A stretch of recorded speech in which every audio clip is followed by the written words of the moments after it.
So first you want to start off by prepping all of your veg. I have here a carrot, which I'm actually just spiralizing. Definitely doesn't need to be spiralized for this recipe. You could chop it, slice it, dice it, however you usually would for a salad. Then I'm adding in some broccoli, which I'm just roughly chopping, and adding in a bell pepper as well. I should also add that all of the veg I prepared in this video was enough for 2, if not 3 chickpea omelets. So just bear that in mind if you're only making one. You might want to prepare less veggies, or make sure you don't mind having some extra on hand for something else. You can just store them in the fridge in a Tupperware box. Then I'm adding in some brown mushrooms and also some red onion that I already had prepared. So now that we have our veg prepared, we're just going to set that aside while we make the omelet base. Definitely use whatever vegetables you like or have on hand. So next we're going to grab our chickpea flour. This is sometimes called gram flour or kebab flour in Middle Eastern countries, but I assure you it's the same thing, made out of chickpeas or garbanzo beans, whatever you call them. I'm just adding in some sea salt and some black pepper,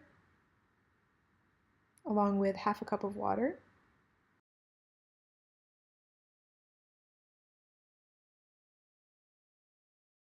And then you want to add in about half a tablespoonful of olive oil to the mixture and stir it to combine. It's looking a little bit thick to me, so I'm adding a little water.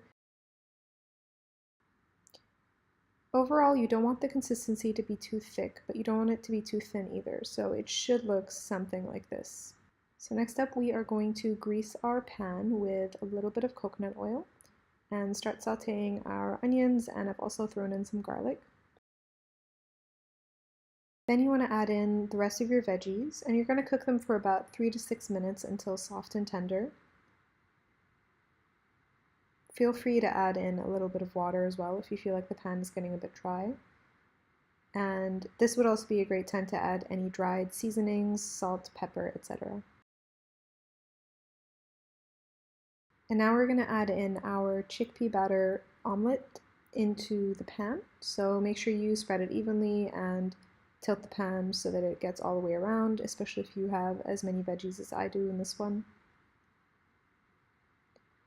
Let it set for about a minute and then sprinkle on your chopped parsley or any fresh herbs. And then you want to let it cook on a medium heat just for a minute or two for it to set completely before you put it in the oven. Then we're going to put it in the oven for about 8 to 10 minutes until it's nice and crispy. Obviously, if you prefer it a little bit underdone, then take it out before then. But this to me is kind of the perfect amount of time, otherwise it's either too soft or not crispy enough. And there you have it. So that is my easy vegan chickpea flour omelet. This is seriously such a staple recipe of mine. I make it all the time. I frequently have it for dinner. Love making it on the weekends for breakfast or brunch, and it's just so versatile and so delicious. I hope you guys enjoyed this recipe, and definitely let me know what kind of videos you'd like to see from me in the future. And thank you so much for watching. I'll see you guys next time.